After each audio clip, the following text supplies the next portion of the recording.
88. Lete dersi Sunen-i Tirmizi'den.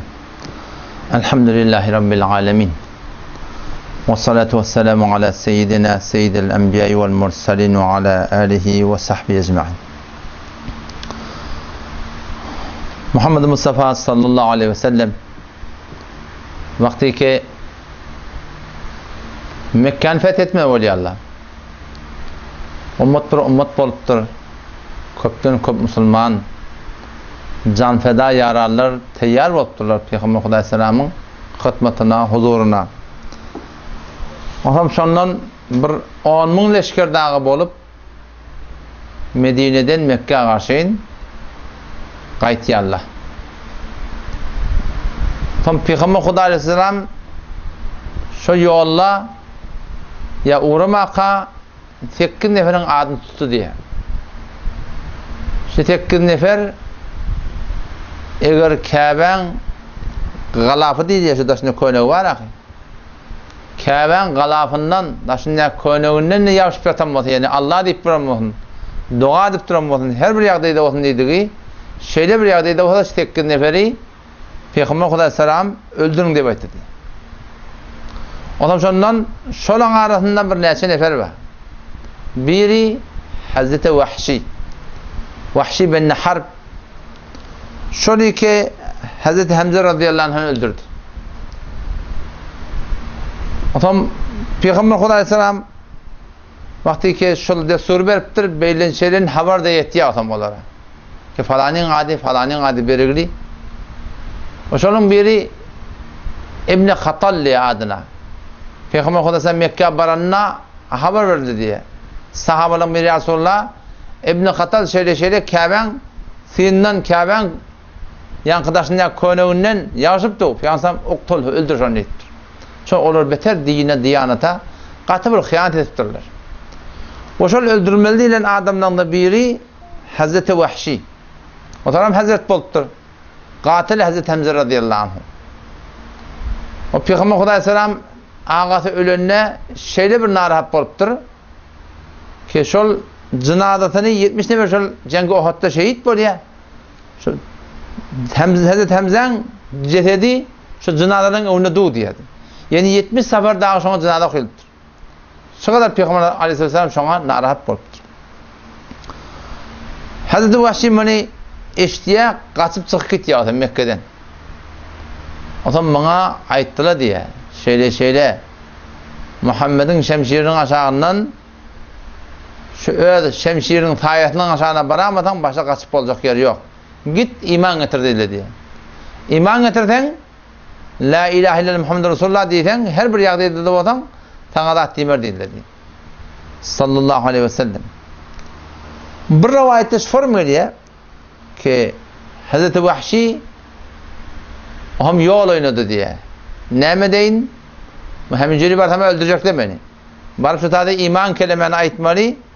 İman getirilin belli etmeli. Ta ki şoňa da diýmeli. Bir heykelli, şarşana, tenument edermen adam selletini çıkarıp yüzüne doladı diye adam. İstaretti diye yüzüne şöyle örttü diye ta ki bilinmesin tabaryansa Peygamber Hudaý salamyň huzuruna. O sellerini yüzüne dolap, sakalına dolap o şu suratında sakalı bağlatanın umumun ol qararlarda kan sakal hem olmaýar. Peygamber Hudaý salam jeresine geldi diye.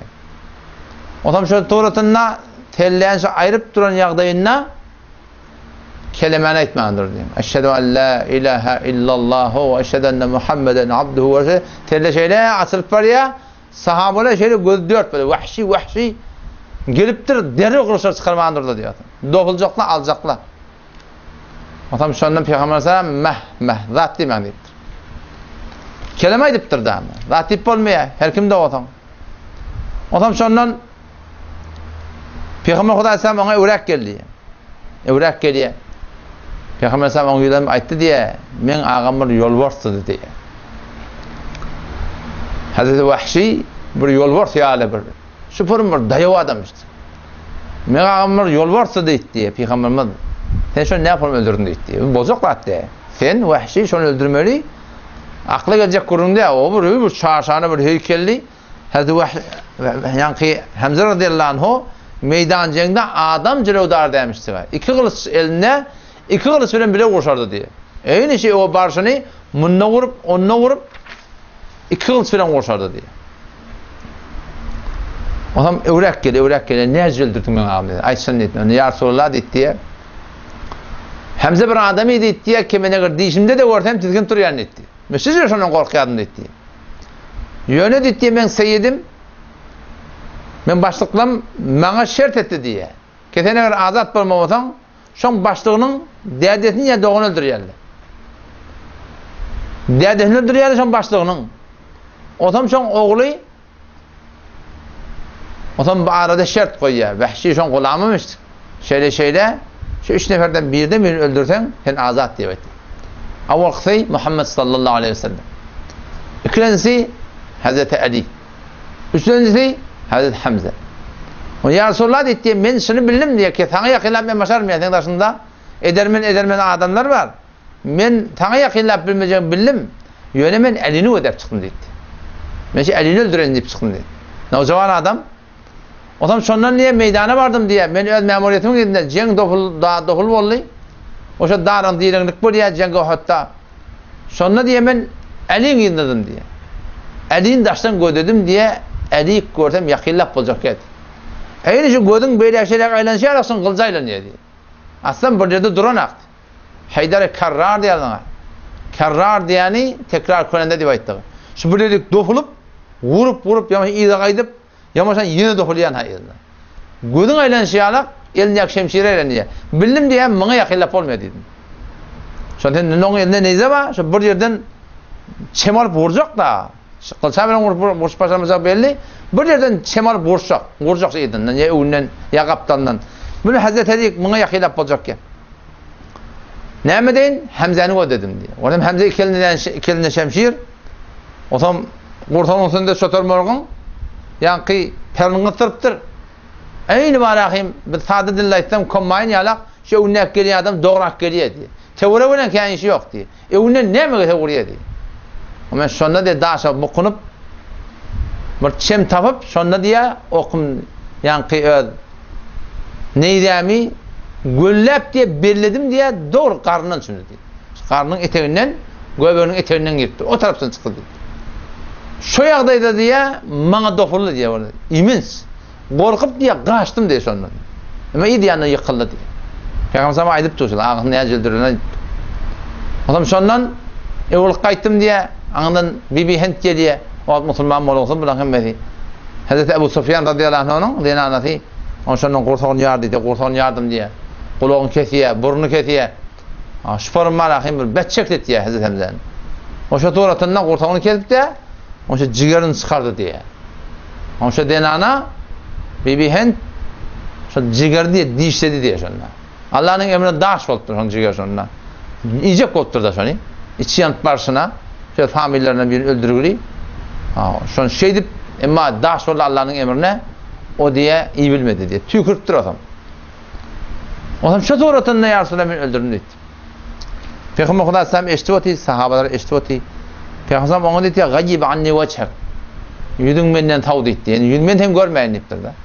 Bana, ben önümde oturma. Ben seni görsem ağam yadım o şeye. Ben katı narahat bolayan deyiptir. O bir rivayette geliyor.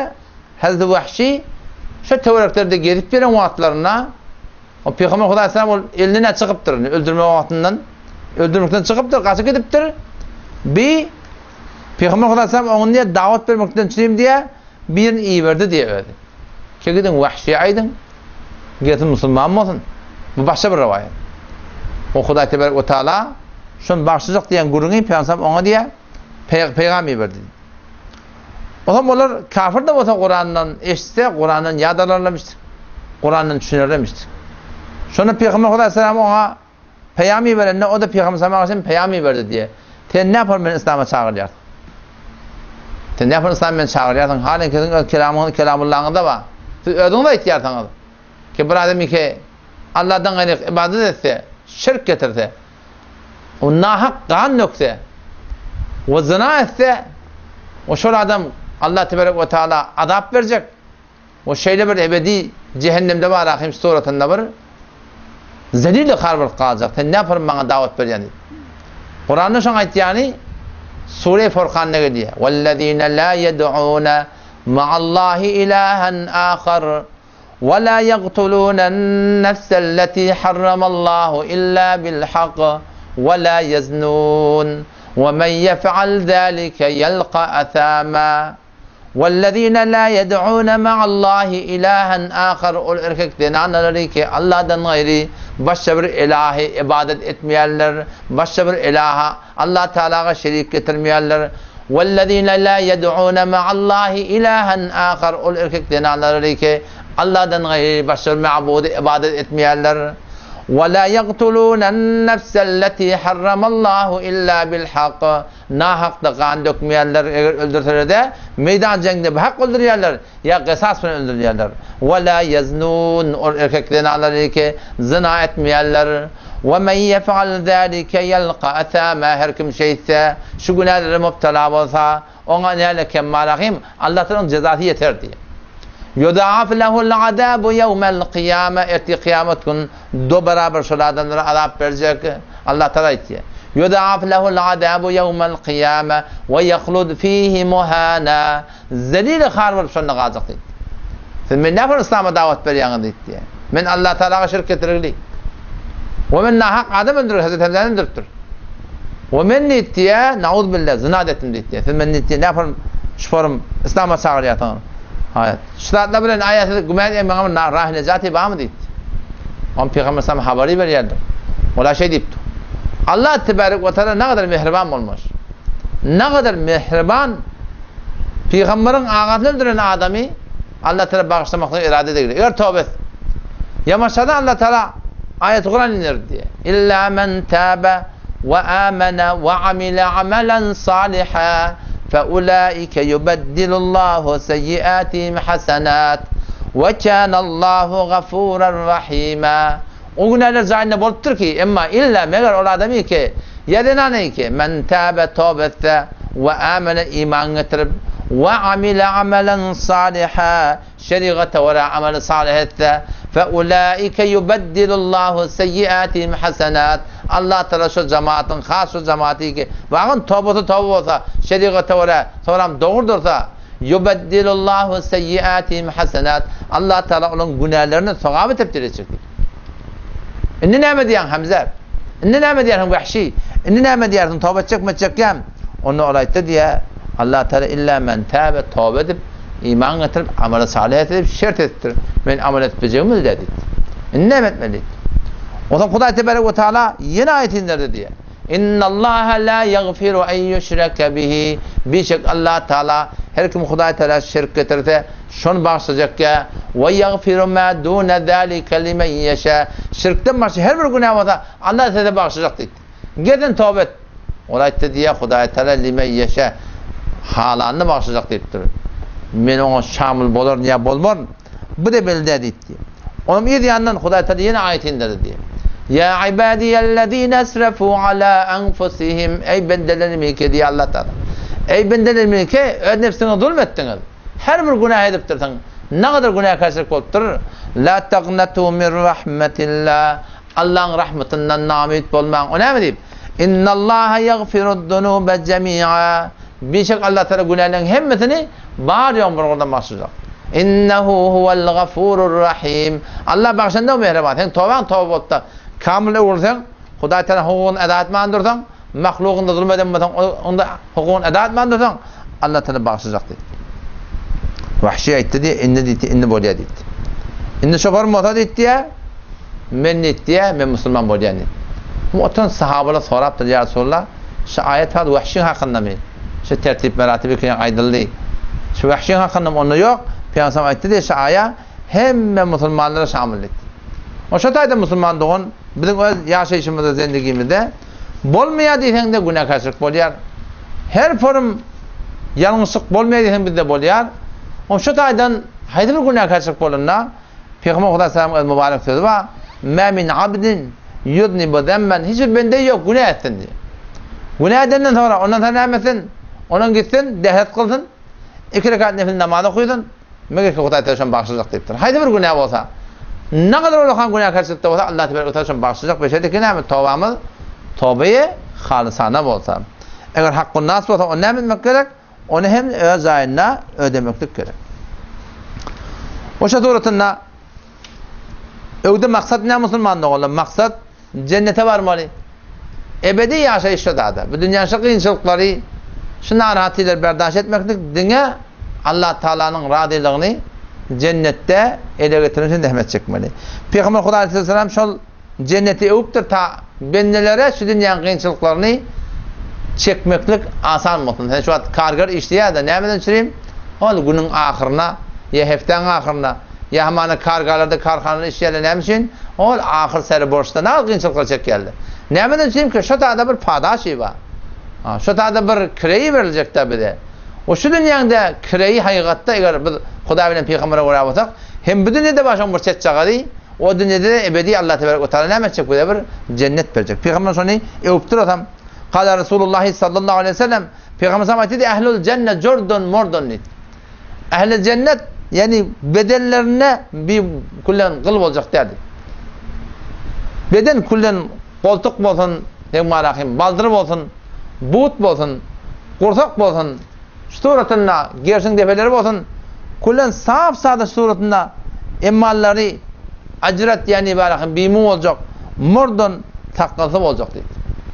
Yani kullen bir novcavan oğlanlar var, 16 yaşalık, 14 yaşalık bir yüzü gözünde bir khas bir halavatı var ya da şonyalık avudan olacak, kuhla olan gözleri şu cenneti kullen şu duruşunun öyle sormagim olacak. Tabi kağıtta sorma var ya kırpıklamın karalsın deyip erkek adamı da sünnet denana da vursa sünnet öyle adamdan çirim olsa namahreme koyuyor mesela irat yok. Erkek adamlara sünnet gözün oturmaya çekmeklik sağ gözünden başlayardın sürmeni sonra sağ gözüne vuruyan sonra menen sağ gözüne vuruyan sonra menen sağ gözüne vuruyan ahırda sağ gözüne üst taraf vuruyardın.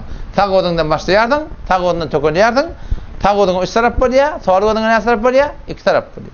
Ama cennette o form yok. Cennette gözün oturma çekmek gerek. Yani hem de gözü, kırpığı, kaşı kapkaraca olacak. La yefne şebabuhum. Olan cevani değil hiç öte gidecek ya. Hem insan şu da cevan mı olacak? Ve la tebla thiyabuhum. Ve hiç öte koynaklarda koynacak yani. Maşın olsa kır deyip, koynelip, çüyleyip, yırtılmaklık böyle bir dap olacak diye Peygamber Aleyhisselam. Cennetin meyveleri neydiptir Peygamber Aleyhisselam? Hazreti Esma bint Ebi Bekir radıyallahu anha ol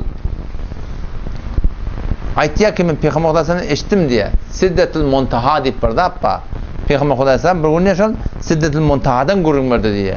Siddetul Muntaha diyeni bir bağı ki 7 kat asmanın üstünde arşın sağ tarafına görüyen bağı diye dedi. Tamam ferişteler, avval ahir ferişteler ınsızının hem mekşin ilmi şoňa çelim bar ýerde eger bir barmaly bolsa peýgamber bolupdyr ferişteler hay mukarrab bolupdyr her kim barjak şu Siddetul Muntaha barjak ondan aňyrda näme onu Allah Taala bilýär onu biljek ýok diýipdir onun şu dadan peýgamber Hudaýsam şonda bir gurrun etdi diýe yesir rakibu fi zil fanan olam peýgamber aýtdy diýe şoň şakalarynyň kelewetine bir at ulak gider diýdi ne kadar 100 sene 100 ýyllap 100 yıllap atılog gidecek şon keleveleri tökenecek del. Ev yestedillu bizil hemiyet rakibin. Ya şon kelevetinde 100 at diye şeyle diye kelevelep diye şorum diye nemet çıktı yatacak. Şoför bir yani ulaqam bir Hudaý Taala bir bağ şu taada koyupdur. Miweler näze? Hava. Fiha firashu zahab. Şonda diye qızıllan diye kefelekler bolacak. Wa kahvelek diýemi? Biz waqy kefelek diye Hefelek ya kefelek şiyankı pervana da kızıllan şu da hefelek ya kefelekler olacak. Kenne temenal qilal guya ki şonun miweler diye olokan küyleri alak olacak. Şu barım Hudaý Tebarek ve Taala cennette bağ bosallık musulmanda olmayar. Tonku bapta geliye onu men aytip bereyin. Wagt bolupdy takriban. Indiki inşallah erti Allah da tawfik berse ol Peygamber Hudaýsam aýdypdyr cennetin guşlarynyň hakynda. Halan guşun berjekler. Oşo guşlar näparum tüýji boljak, näparum ulaqam boljak, näparum ýagdaýda boljak. Peygamber Hudaýsam öz sahabalaryny, ýarallaryny o bir şoň ummat bolupdyr ki bir dogan dipdir Peygamber Hudaýsam. Şonna şonuň ummatlary şolar baran gewün hoş edipdir. Haqiqatda gevun hoşluk şol. Şol bu dünya sen näme de bolsa bari nämeli bir gün äpberip gitmeli biz. Haýdy bir hoşlukda bolanna. Haýdy bir gynçylykda bolanna onu da inşallah taala şu o dünya umid edip şu dünya inşallah taala rahmet çekmek gerek. Allah Teala tawfik versin. Vesselamu aleyküm ve rahmetullah.